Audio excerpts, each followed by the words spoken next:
Are you thinking of or about to start a PGDL or law conversion course, or perhaps you've just started one quite recently? If so, this video is the one for you, because we're going to be myth busting a number of those commonly misunderstood points that career changers have to face. If you wanna be solicitors, why don't you come and visit us at SQE TV?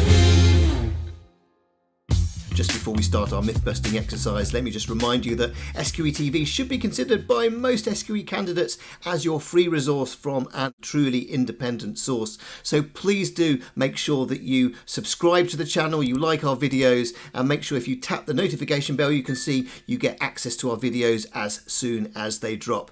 We love it when you do engage with us, so please continue to do so. So without further ado, let's move on and look at myth busting in relation to law conversion. SQE TV. So what we're now going to do is to focus on myth busting the following three myths. Firstly, myth 1. Non-law graduates and career changers will never be regarded to be real lawyers without an LLB. Utter nonsense. Secondly, non-law graduates and career changers have less of a chance of passing the SQE than an LLB graduate.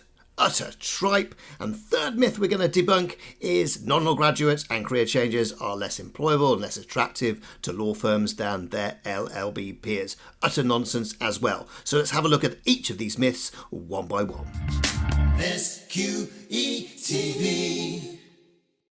So let's try and unpack and demystify these three myths. So firstly, myth number 1, just to remind you, non-law graduates and career changers will never be regarded as real lawyers without an LLB. We've said it's utter nonsense. But it's worthwhile thinking, well, why do people sometimes think that? Well, it's very common for law converters to have what we call imposter syndrome, that feeling that I'm not a real lawyer as I didn't do a law degree. It's utter nonsense, as we've said, provided that you do one of these full law conversion courses like a PGDL, which is a full-time student typically takes 6 to 9 months, or as a part-time student 12 to 18 months. Not one of those courses that literally you take 4 to 6 weeks on and you really don't have the depth of study. But a full PGDL puts you in the same level of depth as a full LLB graduate. Secondly, when you're in practice, no one really asks you about your pathway to qualification. What's more important is how you performed in the SQE and in the recruitment process itself. And thirdly, when I used to teach the LPC, this is absolutely true, I could never tell the difference between somebody who'd done a full PGDL, a full law conversion course, and a law degree. It's because you studied law to the same level of depth. And the same applies to students who've gone through the law conversion course, a full PGDL, before doing the SQE. So if a tutor says that, with the sort of experience I've got of 15 years as a tutor, almost 20 years in practice, your future employers are not going to be able to determine the difference, and certainly your clients won't either. So have confidence. A full-blown law conversion course like a PGDL puts you on a level playing field with your law graduate peers. SQE TV. Let's now unpack myth number 2. And just to remind you, we often hear that non-law graduates and career changers will have less of a chance of passing the SQE than LLB graduates. It's utter nonsense. Take career changers, for example, who've got so many skills and attributes from their previous career, and many more than a much younger recent LLB graduate, that they're going to face SQE2 with much more confidence because their skill set is much more developed. So they're in a much better position to proceed.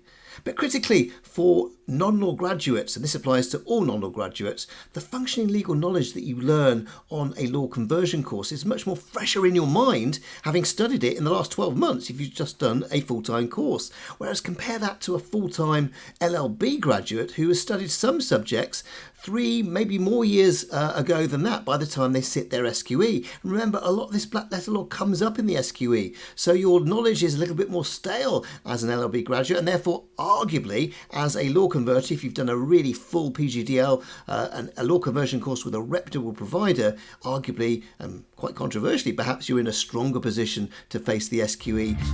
SQE TV.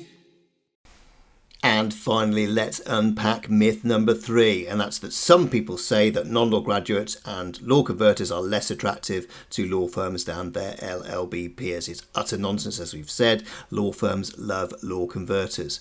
But where's the evidence, you might ask yourself? Well, just look no further than the recruitment policies of pretty much every law firm, in-house department and the public sector, who all seem to recruit on a mixed basis, a mixture of law and non-law graduates, and typically 50% of each. So have confidence you're just as worthy as your peers.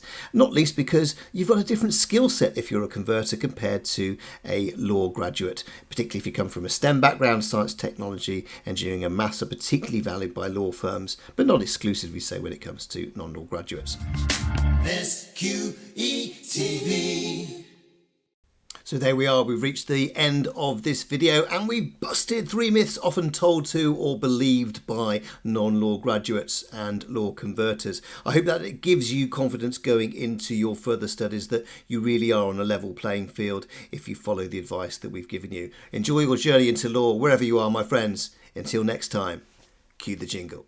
If you wanna be solicitors, why don't you come and visit us at SQE